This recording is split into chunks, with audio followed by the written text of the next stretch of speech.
দেশ থেকে পাচার হওয়া অর্থ ফেরাতে সরকার সর্বোচ্চ গুরুত্ব দিচ্ছে বলে জানিয়েছেন প্রধানমন্ত্রী তারেক রহমান।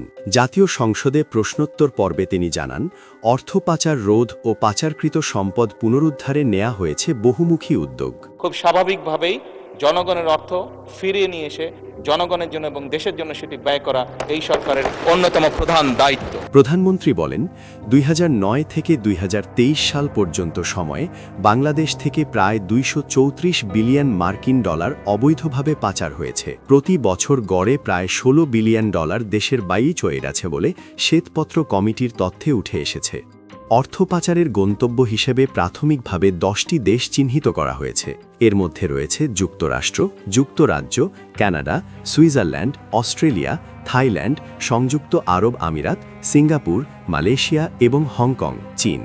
এরই মধ্যে মালয়েশিয়া, হংকং ও সংযুক্ত আরব আমিরাত চুক্তি স্বাক্ষরে সম্মতি জানিয়েছে। বাকি দেশগুলোর সঙ্গে আলোচনা চলছে বলে জানিয়েছেন প্রধানমন্ত্রী। অর্থ পাচার রোধে বাংলাদেশ ব্যাংকের গভর্নরের নেতৃত্বে একটি আন্তঃসংস্থা টাস্ক ফোর্স গঠন করা হয়েছে। এছাড়া দুর্নীতি দমন কমিশনের নেতৃত্বে 11টি যৌথ তদন্ত দল কাজ করছে।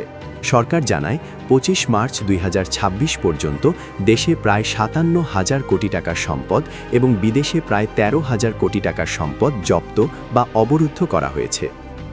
সব মিলিয়ে প্রায় 70,000 কোটি টাকার সম্পদ ফ্রিজ করা হয়েছে। পাচারকৃত অর্থ উদ্ধারে এখন পর্যন্ত 141টি মামলা দায়ের করা হয়েছে। এর মধ্যে 15টি মামলার চার্জশিট দাখিল এবং 6টি মামলার রায় হয়েছে। প্রক্রিয়াকে আরও গতিশীল করতে বাংলাদেশ ফিনান্সিয়াল ইন্টেলিজেন্স ইউনিটের অধীনে গঠন করা হয়েছে স্টোলেন অ্যাসেট রিকাভারি ডিভিশন।